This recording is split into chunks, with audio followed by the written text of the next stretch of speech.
Hello everyone, this is Advocate Twinkle Jha and I welcome you all to my channel Judiciary Plus. Previous class में हमने देखा था concept of right to equality जो कि article 14 में दिया गया है। उसका फर्स्ट पार्ट हमने कवर कर लिया था कि इक्वलिटी का कंसेप्ट क्या होता है। फिर हमने ये डिस्कस किया था कि इक्वलिटी को दो पार्ट में बांटा गया है, इक्वलिटी बिफोर लॉ और इक्वल प्रोटेक्शन ऑफ लॉ। ये दोनों कॉन्सेप्ट जो है वो हमने प्रीवियस क्लास में डिटेल में पढ़ा था। फिर हमने देखा था कि एक्सेप्शन क्या थे इस रूल के। हमने कुछ एक्सेप्शन भी देखे थे जो कि आर्टिकल 361, 361A में दे रखे हैं और फॉरेन स्कॉलर्स एंड डिप्लोमेट से रिलेटेड एक्सेप्शन दे रखे हैं। ये सारी चीज़ें हमने डिटेल में डिस्कस की थी हमारे प्रीवियस क्लास में। नाउ हमने यहाँ तक की पार्ट कवर कर लिया। आज हम स्टार्ट करेंगे डॉक्ट्रिन ऑफ रीजनेबल क्लासिफिकेशन। तो हम देखेंगे कि डॉक्ट्रिन ऑफ रीजनेबल क्लासिफिकेशन क्या है। तो चलिए हम देखते हैं। अब जैसा कि हमने डिस्कस किया था कि आर्टिकल 14 जो है वो दो भागों में बटा है, equality before law and the second one is equal protection of law. तो इक्वल प्रोटेक्शन ऑफ लॉ हमने अमेरिकन कॉन्स्टिट्यूशन से उसको बोरो किया है। तो अमेरिकन कॉन्स्टिट्यूशन में ये कहाँ से आया था?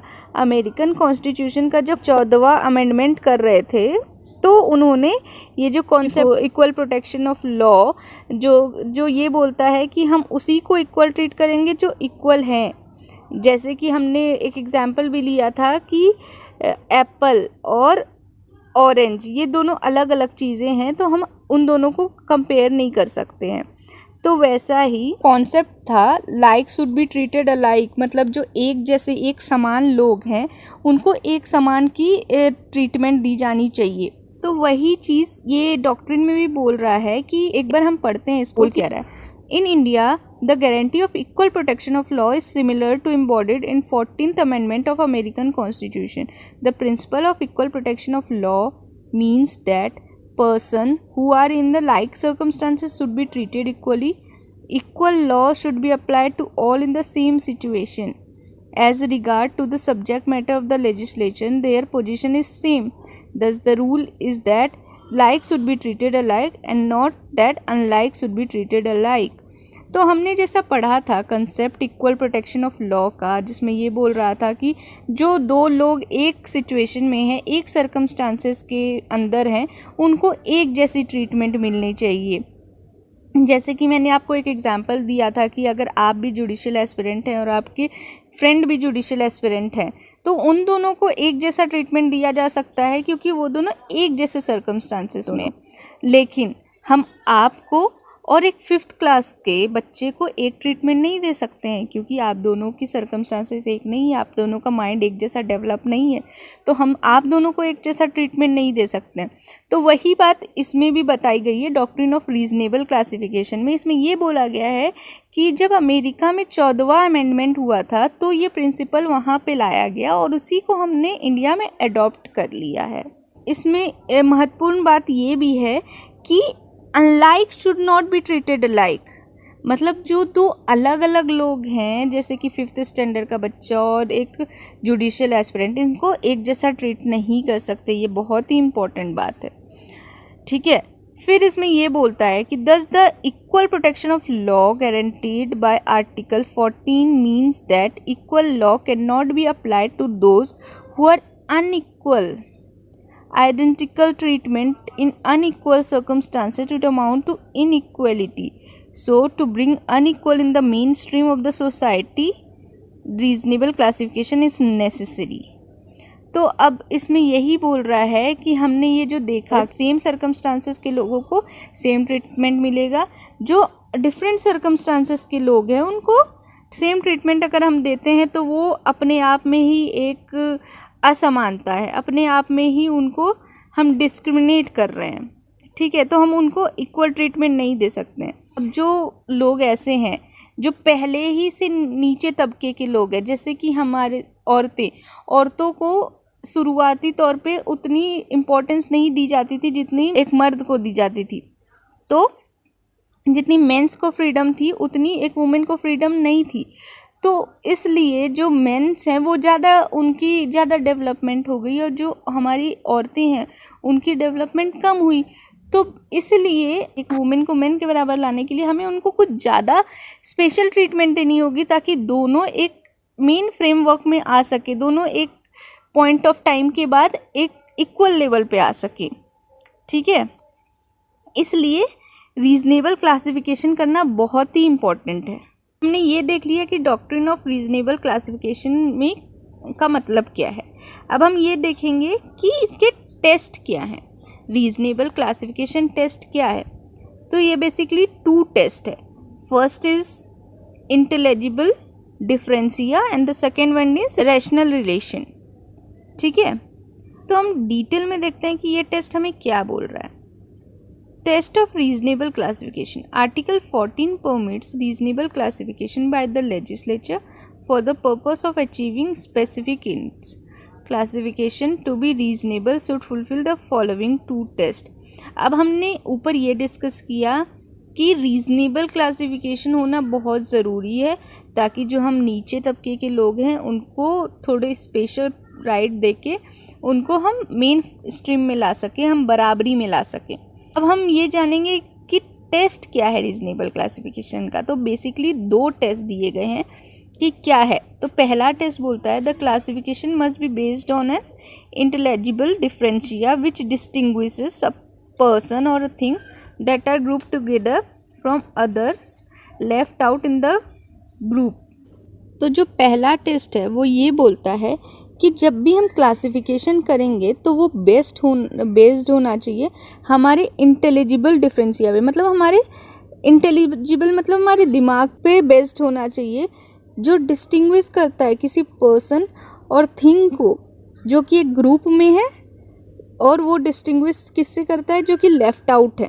अब ये हम एग्जाम्पल से समझेंगे कि जैसे SC ST हैं, उनको पहले एक्सप्लॉइट किया जाता था, तो वो हम आजकल के जो अपर कास्ट हैं उनके बराबर नहीं थे, इसलिए उनको रिजर्वेशन दिया गया ताकि वो मेन स्ट्रीम में आ सके, वो अपर कास्ट के बराबरी में आ सके। लेकिन हम अगर उन्हें रिजर्वेशन नहीं देते, हम उन्हें स्पेशल प्रिविलेज नहीं देते और उन्हें मौका ही नहीं देते कि हम वो मेन स्ट्रीम में आ सके, तो क्या होता, जो अपर कास्ट के लोग हैं वो ऑलरेडी डेवलप है। ठीक है, तो जो नीचे तबके के लोग हैं वो कैसे compete करेंगे एक ऑलरेडी डेवलप क्लास से, जब तक कुछ उन्हें प्रिविलेज नहीं दिया जाए, तो वो कर ही नहीं सकते हैं। जब हम 2 डिफरेंट पीपल को एक साथ बैठा देंगे जिनका ना दिमाग उतना विकसित है, ना उन्हें सारी संसाधन मिली है जिससे वो आगे बढ़ सके, उनके बराबर आ सके, तो हम उन दोनों को सेम ट्रीटमेंट दे ही नहीं सकते हैं, है ना। इसलिए हम ये जो रिजर्वेशन की बात थी SC ST के लिए, वो इंट्रोड्यूस की गई थी इंडिपेंडेंस के टाइम में। हाँ, आज उसका थोड़ा बहुत मिसयूज़ हो रहा है, लेकिन चलिए हम उसके बारे में अभी आज के लेक्चर में डिस्कस नहीं करेंगे, कभी और करेंगे। सो नाउ आपको समझ आ गया होगा कि पॉइंट 1 क्या बोल रहा है, कि जो लेफ्ट आउट है और जो एक ग्रुप के लोग हैं उसमें डिस्टिंग्विश करने के लिए हमें अपना इंटेलिजिबल डिफरेंशिया यूज़ करना चाहिए।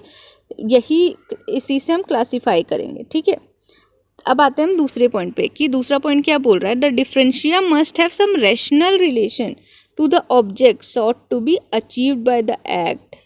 ठीक है, अब ये जो डिफरेंशिया हम यूज़ कर रहे हैं ना ऊपर वाले पॉइंट में, उसका कुछ रिलेशन होना चाहिए, और रैशनल रिलेशन मतलब लॉजिकल रिलेशन होना चाहिए टू द ऑब्जेक्ट, जो भी हम अचीव करना चाह रहे हैं। मतलब हम किस लिए ये डिफरेंशिया यूज़ कर रहे हैं, ये हम इसलिए यूज़ कर रहे हैं ना कि जो लेफ्ट आउट पर्सन है उनको इक्वल राइट मिल सके। क्योंकि अगर हम ये डिफरेंशिया नहीं यूज़ करेंगे, हम रीजनेबल क्लासिफिकेशन का कॉन्सेप्ट नहीं यूज़ करेंगे, तो हम 2 अनइक्वल लोगों को इक्वल ट्रीटमेंट दे देंगे, जो कि इट्सेल्फ एक डिस्क्रिमिनेशन है।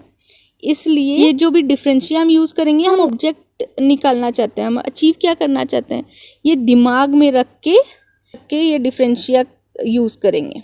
ठीक है, चलिए आगे देखते हैं। तो आगे बोल रहे हैं, what is necessary here is that there must be a substantial basis for making classification, there should be a nexus between basis of classification and object of the statute under consideration. In other words, there must be a rational nexus between the basis of classification and object intended to be achieved. तो यहाँ ये बताने की कोशिश कर रहा है कि जो सब्सटेंशियल जिस बेसिस पे हम क्लासिफिकेशन कर रहे हैं ना, ये सबसे इम्पॉर्टेंट पॉइंट इसका यही है कि एक नेक्सस होना चाहिए, एक रिलेशन होना चाहिए जिस बेसिस पे हम क्लासिफिकेशन कर रहे हैं और हम जो ऑब्जेक्ट अचीव करना चाह रहे हैं, है ना। क्लासिफिकेशन जिस भी रीज़न से हम कर रहे हैं वो इसीलिए कर रहे हैं कि उसका ऑब्जेक्ट है जो मतलब जो पिछड़े तबके के लोग हैं उनको ऊपर उठाना है, जो दो अलग अलग लोग हैं अलग अलग सर्कमस्टांसेस में उनको हम सेम ट्रीटमेंट नहीं देना है, यही है हमारा ऑब्जेक्ट। तो हम जब भी क्लासिफिकेशन करेंगे ये अपने दिमाग में रख के करेंगे ये ऑब्जेक्ट। तो हमने डिस्कस कर लिया doctrine of reasonable classification and test of reasonable classification. Now हम डिस्कस करेंगे बेसिस ऑफ क्लासिफिकेशन, किस बेसिस पे हम क्लासिफिकेशन करते हैं। ये जो रीजनेबल क्लासिफिकेशन कर रहे हैं उस करने का बेसिस क्या है, ठीक है। तो चलिए, तो बेसिस ऑफ क्लासिफिकेशन में हमारा पहला पॉइंट है ज्योग्राफिकल बेसिस। ज्योग्राफिकल बेसिस मतलब क्या? अब ये जो वर्ड है with in the territory of India जो आर्टिकल 14 में यूज़ हुआ है, इसका मतलब ये नहीं है कि पूरी कंट्री में लॉ जो है यूनिफॉर्म होना चाहिए। ये वेरी कर सकता है स्टेट के रिक्वायरमेंट के हिसाब से, स्टेट के कंडीशन के हिसाब से ये वेरी कर सकता है। फॉर एग्ज़ाम्पल जैसे कि छत्तीसगढ़ है, जैसे झारखंड है, ये सारे स्टेट में ट्राइबल पीपल ज़्यादा हैं, तो उनके लिए जो है स्टेट गवर्नमेंट स्पेशल लॉ बना सकती है उनके प्रोटेक्शन के लिए। सेकेंड पॉइंट है हमारा क्लासिफिकेशन फेवर ऑफ स्टेट। ये क्या बोल रहा है? The term person in article 14 does not include state. जो वर्ड पर्सन यूज़ हुआ है आर्टिकल 14 में उसमें स्टेट इंक्लूडेड नहीं है। Therefore a classification which treat the state differently from person may not be violative of the rule equal protection of law। State को treat करता है डिफरेंट पर्सन से, वो वायलेट नहीं करेगा इक्वल प्रोटेक्शन ऑफ लॉ को। जबकि हमारे पर्सन के डेफिनेशन में स्टेट इंक्लूड ही नहीं किया है, तो हम दोनों को अलग अलग ट्रीटमेंट तो दे ही सकते हैं ऑब्वियसली। तो इसका स्टेट में ये जो इक्वल प्रोटेक्शन ऑफ लॉ है इसका वायलेशन यहाँ हो ही नहीं रहा। अब हम ये चीज़ केस लॉ से समझते हैं जो कि Sagir Ahmad versus state of UP AIA 1954। इस केस में बोला था कि monopoly created by the state in its favour with reference to the business of motor transport was held valid and not offending article 14। तो इसमें मोटर ट्रांसपोर्ट बिजनेस के reference में उन्होंने स्टेट ने अपने फेवर में मोनोपोली क्रिएट किया था और ये जो था ये वैलिड बोला गया क्योंकि ये वायलेट नहीं कर रहा था आर्टिकल 14 को, क्योंकि स्टेट का कंसेप्ट पर्सन वर्ड के अंदर नहीं आता आर्टिकल 14 में, इसलिए ये वायलेटिव नहीं था आर्टिकल 14 का। ये क्लियर हो गया होगा आपको ये पॉइंट। थर्ड बेसिस जो है हमारा क्लासिफिकेशन का वो है टैक्स लॉ। अब स्टेट के पास वाइड पावर दे रखी है कि वो टैक्स के रेफरेंस में लॉ बना सकते हैं और उसको टाइम टू टाइम ऑल्टर भी कर सकते हैं। वो स्टेट के ऊपर है कि वो डिसाइड करेगा कि किस पर्सन को हम टैक्स किसके ऊपर टैक्स लगाएंगे और किसके ऊपर नहीं लगाएंगे।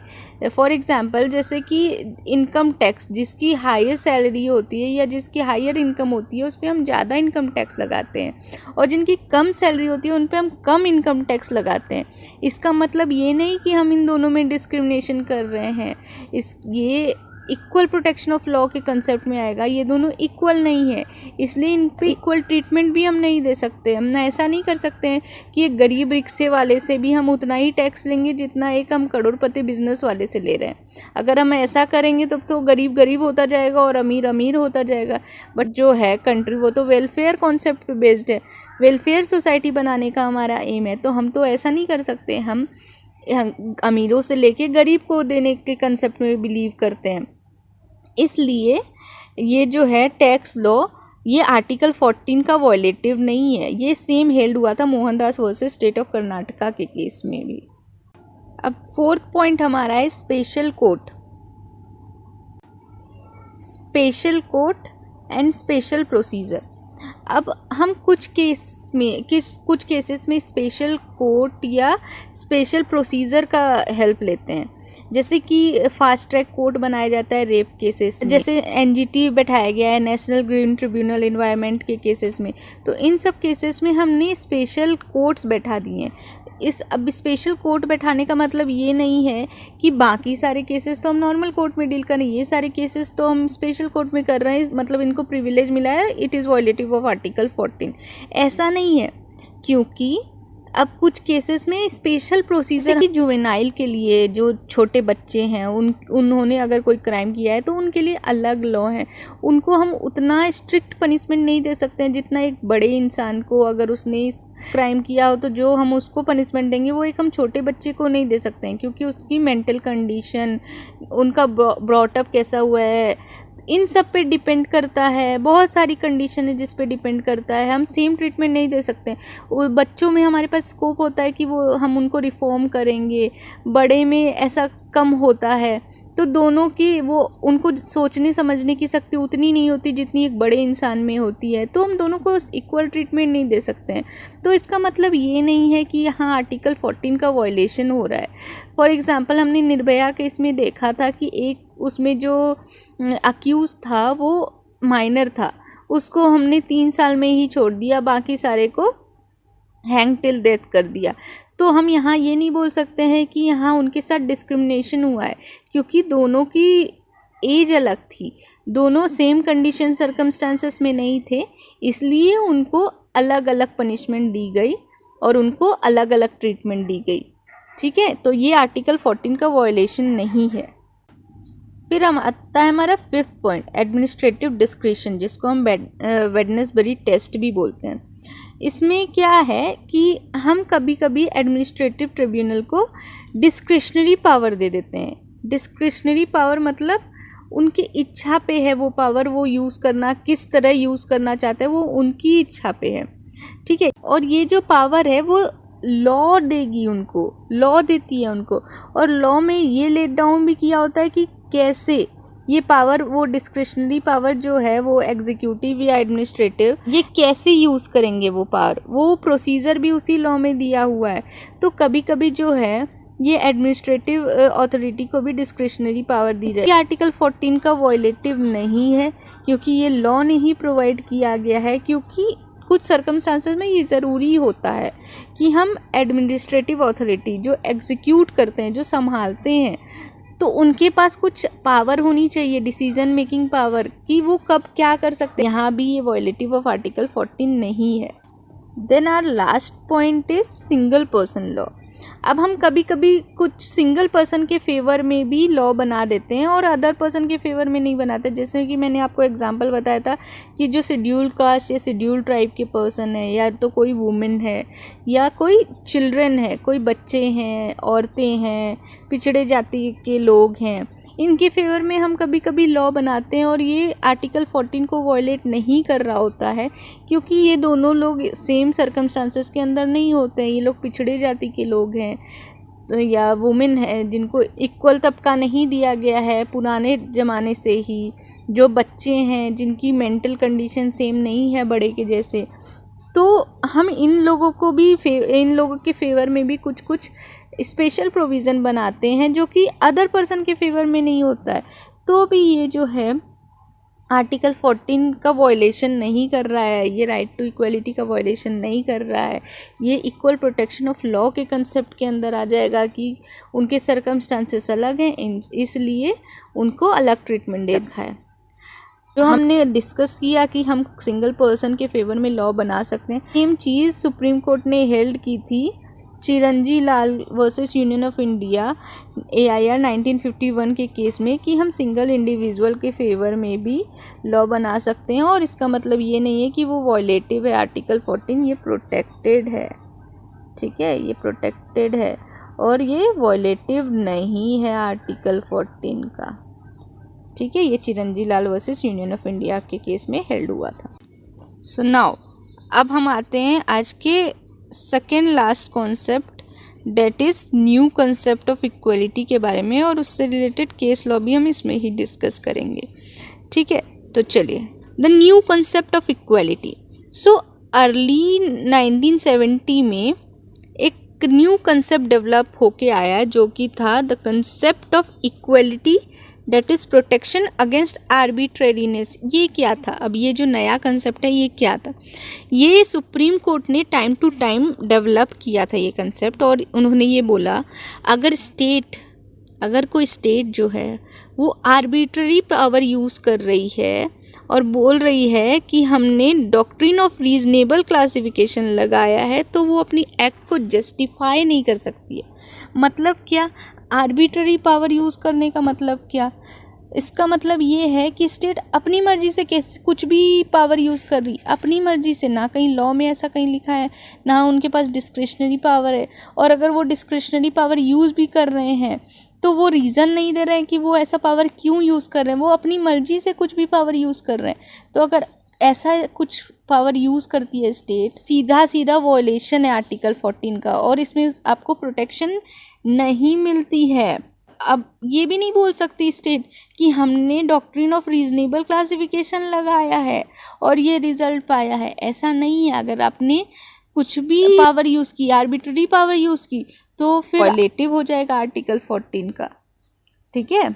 इस कॉन्सेप्ट पे 3 इंपॉर्टेंट केस हैं। First is EP Royappa case, then Maneka Gandhi versus Union of India, third is Air India versus Nargis Mirza. अब जो फर्स्ट केस था EP Royappa versus state of Tamil Nadu AIR 1978, इसमें सुप्रीम कोर्ट ने रिजेक्ट कर दिया ट्रेडिशनल कंसेप्ट जो था डॉक्ट्रिन ऑफ रीजनेबल क्लासिफिकेशन का, उन्होंने पूरी रिजेक्ट कर दी और उन्होंने न्यू कंसेप्ट लेट डाउन किया इक्वलिटी का। ठीक है, जो कि प्रोटेक्शन अगेंस्ट आर्बिट्रेरीनेस के बेसिस पे था, न्यू कंसेप्ट ऑफ इक्वलिटी। ठीक है, ये इन्होंने EP Royappa versus state of Tamil Nadu में लाया। Then again second case is that is Maneka Gandhi versus Union of India AIR 1978। इस केस में ईपी रोयप्पा केस को सपोर्ट किया गया और बोला आर्टिकल 14 जो है वो डायरेक्टली स्ट्राइक करती है आर्बिट्रेरीनेस पे स्टेट की। अगर स्टेट ने कोई आर्बिट्ररी पावर यूज़ की, अपने मन की कोई भी पावर यूज़ कर ली विदाउट जस्टिफिकेशन, तो फिर ये वॉयलेटिव हो जाएगा आर्टिकल 14 का और उनको इस आर्टिकल 14 का प्रोटेक्शन नहीं मिलेगा इसके अंदर। ठीक है। Again the third case which is Air India versus Nargis Mirza AIR 1981। इस केस में सुप्रीम कोर्ट ने स्ट्रक डाउन किया रेगुलेशन जो कि प्रोवाइड कर रहा था retirement of air hostess on her first pregnancy which as arbitrary and unreasonable, hence violative of article 14। ये एयर इंडिया वर्सेस नरगिस मिर्जा में क्या हुआ था, इनका रूल था कि अगर कोई एयर होस्टेस जो है वो प्रेग्नेंट हो जाती है तो उनको कंपलसरी रिटायरमेंट लेना होगा, कि उनको अपना जॉब छोड़ना होगा। ठीक है, तो ये उन्होंने इस केस में हेल्ड हुआ था कि ये आर्बिट्ररी है और अनरीजनेबल है। मतलब आप ऐसा कैसे कर सकते हो कि ये तो ह्यूमन राइट है, एक औरत का माँ बनना तो ह्यूमन राइट है। आप उससे माँ बनने के लिए आप उससे ये उनकी नौकरी छीन रहे हो, इसका मतलब आप इनडायरेक्टली उनको माँ बनने से रोक रहे हो, जो एक नेचुरल प्रोसेस है, जो हमें भगवान ने दिया है, एक ह्यूमन राइट है, आप उससे वही छीन रहे हो। तो ये तो अनरीजनेबल है। आप जनरल रूल नहीं बना सकते हो कि अगर कोई एक औरत प्रेग्नेंट हो जाती है तो आप उसकी कंपलसरी उसको आप रिटायरमेंट लेने को बोलो। इसमें हेल्ड हुआ था कि ये एक आर्बिट्ररी है और अनरीजनेबल है, इसलिए वॉयलेटिव है आर्टिकल 14 का। ठीक है, तो इन तीनों केस में ईपी रोयप्पा, मेनका गांधी और नरगिस मिर्जा के केस में ये हेल्ड हुआ था कि अब जो है टाइम के साथ हम न्यू कंसेप्ट ऑफ इक्वलिटी को अडॉप्ट करेंगे जो कि है protection against arbitrariness. So this is all for article 14। मैंने पूरे डिटेल में डिस्कस किया है आर्टिकल 14 क्या होता है, और मैंने इस लेक्चर में ट्राई किया है कि मैं हिंदी में बताऊं ताकि आपके कंसेप्ट क्लियर हो पाए, जैसा कि आपका डिमांड था। तो प्लीज़ मुझे कमेंट सेक्शन में बताएं कि आपको ये कंसेप्ट समझ में आया या नहीं, और कुछ भी डाउट है, और अगर आप कुछ और इम्प्रूवमेंट चाहते हैं अपने वीडियो लेक्चर में तो मुझे कमेंट सेक्शन में कमेंट करके बताएं। So this is Twinkle Jha signing off today's session. Thank you.